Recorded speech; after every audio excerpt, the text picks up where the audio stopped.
My phone screen glowed in the dark kitchen. The balance stared back at me. 0, 0. 10 years of savings, gone in seconds. Behind me, laughter echoed from the living room. My brother-in-law leaned back in his chair, smug, swirling whiskey in his glass. "We needed it more than you," he said. "Don't act like you didn't see it coming." His wife, my sister, looked away, ashamed but silent. I trembled, my fingers tightening on the strap of my bag. My pulse slowed, sharp, deliberate. "Then you won't mind what's coming next," I whispered. They laughed. But the laugh was cut short when a loud bang shook the house.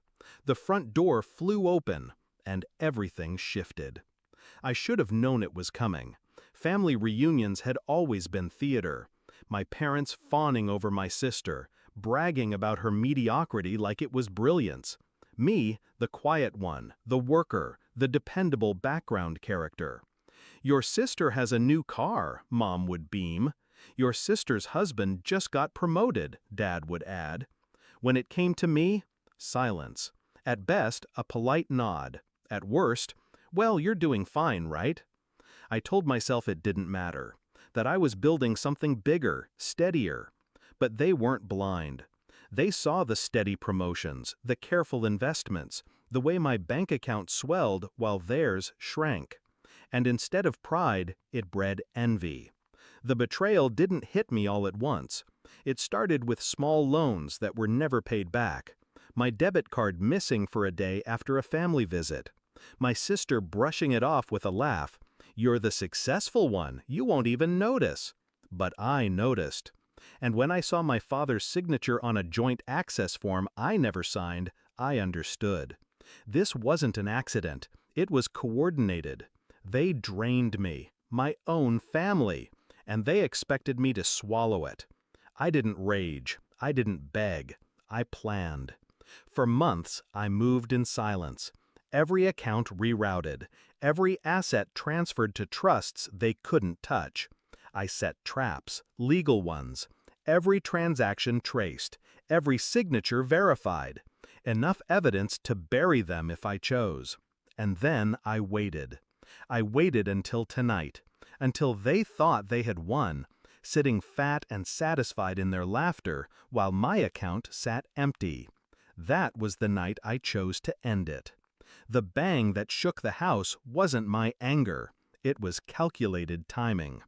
The sheriff stepped inside, followed by 2 officers, papers in hand, badges gleaming.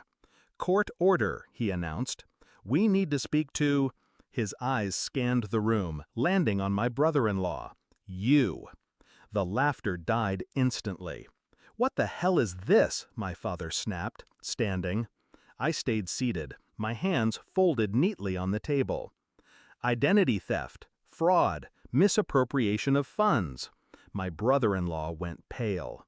My sister's wine glass slipped from her hand, shattering across the floor. The sheriff dropped the file onto the table with a heavy thud. My statements, their signatures, bank records lined up like dominoes. Every piece of evidence tied neatly together. By me. They turned on me, wild-eyed.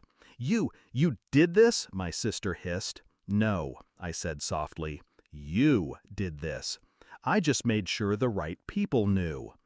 The officers cuffed my brother-in-law as he sputtered excuses. My parents shouted, demanding explanations. But the sheriff's voice drowned them out. "You're looking at felony charges. Federal time." The color drained from his face. My sister lunged at me, but my father pulled her back. For the first time, the house was silent. They thought I was powerless. They thought I'd kneel. But I had spent years letting them underestimate me, smiling while they mocked, nodding while they stole. And now, while their world collapsed, I rose. By the end of that week, my brother-in-law was indicted.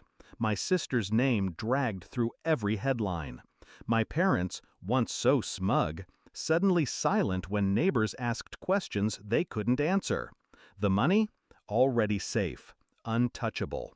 I hadn't lost a dime. The account they drained? A decoy, a fraction, a test they failed spectacularly.